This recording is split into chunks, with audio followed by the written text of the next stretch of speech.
Você falou bem, Yuri, assim, a comunicação hoje, com certeza, é o poder mais importante no sentido geopolítico, sabe? Hoje, todas as guerras, quando elas são travadas, elas não são travadas só no campo de batalha. Elas é o que a gente chama de guerra híbrida. Por exemplo, o próprio Estados Unidos, agora, vai vencer em janeiro, inclusive. Se a ByteDance, que é a empresa chinesa que controla o TikTok, se ela não for vendida para uma empresa dos Estados Unidos, isso vai fazer com que o TikTok seja banido do país. Acabou de acontecer, por exemplo, na Romênia, tivemos uma eleição que foi anulada. Por quê? Porque o governo considerou, e olha como as coisas são complicadas.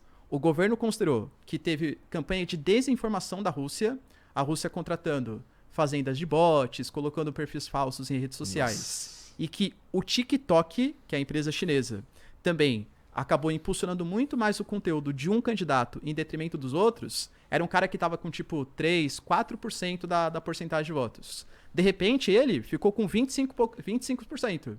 Vai ter segundo turno, e esse candidato é um candidato muito pró-Rússia, que inclusive fala que a Romênia tem que sair da OTAN, que tem que parar de dar armas para a Ucrânia. Aí, o sistema eleitoral lá começou a fazer as investigações e falou assim, não, essa eleição tá errada porque teve muita desinformação da Rússia. Porque teve o TikTok financiando mais o candidato do que outro. Perigoso. Percebe que é perigoso? Porque quem tá definindo isso? Será que o cara tem interesse também? Se for assim, todo candidato que for ganhar... não, mas isso aqui não valeu porque teve interferência verdade, externa. cara. Se fosse... Complicadíssimo, meu Deus. Se fosse, por exemplo, alguém que teve... Porque os Estados Unidos também interferem em sistema eleitoral pra caramba por aí. Toda eleição, então, que tiver comprovação de algum tipo de interferência externa vai ser anulada? Ou então a gente vai começar a regular as redes sociais para saber exatamente da onde que tá vindo o financiamento? É muito complicado, ainda mais estando na mão de um governo para conseguir decidir exatamente, né, quem vai vencer ou quem pode participar das eleições. O argumento pro TikTok não poder operar nos Estados Unidos lá sob uma empresa chinesa é proteção de informação mesmo, né? É proteção de dados de americanos, essas coisas, né? Exatamente. Interessante, é. Bom, você acha que vai rolar, cara? Você acha que os caras vão... O que vai acontecer, provavelmente, é eles só saírem, né? Precisa ver, porque o Trump, ele já falou que ele era contrário a isso. Entendi. Não que ele... Porque ele se defende muito, ainda mais o Elon Musk também, né? Ele fala muito dessa questão da liberdade de expressão. Então ele fala que ele não gosta do TikTok, mas que os americanos deveriam ter o direito de que, se quiserem saber, quiser compartilhar informação com os chineses, que compartilhem.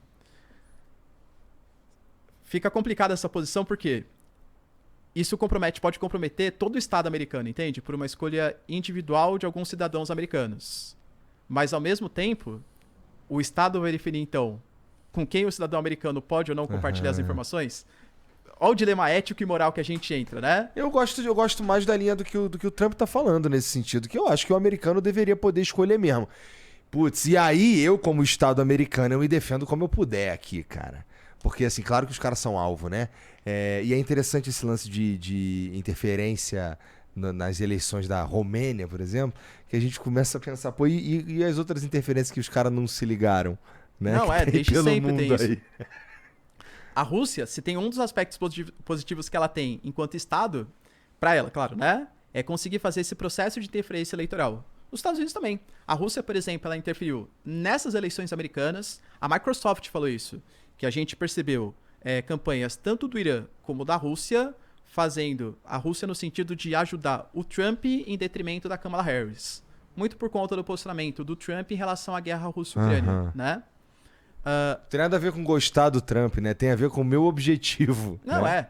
Até perguntaram pro Putin, né? Aí fala assim, ô Putin, estão falando ali no Ocidente que você prefere mais o Trump do que a Kamala Harris. É verdade isso? Ele falou assim, ó, durante o governo Trump, a gente foi... a Rússia foi o país mais sancionado, o Trump foi o presidente que mais sancionou a Rússia ao longo da história. E os democratas abriram uma guerra contra a Rússia, porque ele considera que o que está acontecendo agora é uma guerra OTAN contra a Rússia, né? Abriram uma guerra contra a gente. Ou seja, tanto faz o presidente. Ele até fez uma piadinha e falou assim, acho que eu até gosto mais dessa Kamala Harris, porque ela é tão sorridente, né? Então acho que com ela deve estar tudo bem. Porque ela tá sempre sorrindo e tal, né? Mas foi no sentido de piada mesmo. Mas acho que assim, internamente falando, claro que a Rússia prefere muito mais o Trump do que o governo Biden, justamente, né? Por causa do lance que rola na Ucrânia. Da Ucrânia. Mas esse aspecto da informação no que está por vir, ele é ele é o mais interessante, porque assim, a gente ainda não viu direito quais são as possibilidades, né? Por enquanto a gente vê bastante desinformação. Eu tive a oportunidade de ir na Polônia ano passado, e no primeiro dia, na visita lá, a gente foi num lugar lá que era do Estado polonês e tal, e eles estavam falando de como, assim, parte do que eles estavam falando era como a Rússia tinha campanhas pra mentir sobre a Polônia, tipo, dizendo que, ó, refugiados aí da Ucrânia, não vá na Polônia, os caras estão prendendo vocês, tá ligado? E os sites eles eram muito parecidos com os verdadeiros. Se você clicasse nos links aqui, você ia pro link real, verdadeiro, mas a matéria era falsa, tá ligado? Então os caras, ou seja, a informação é uma parada que chega longe, sabe? Ela é poderosa, ela é difícil de, ela é, sei lá, ela vai, tu tem que ficar esperto, tu tem que ter uma educação que te, como pessoa, como, sei lá, um cidadão médio, tu tem que estar esperto na informação que chega em tu o tempo inteiro, né? Não,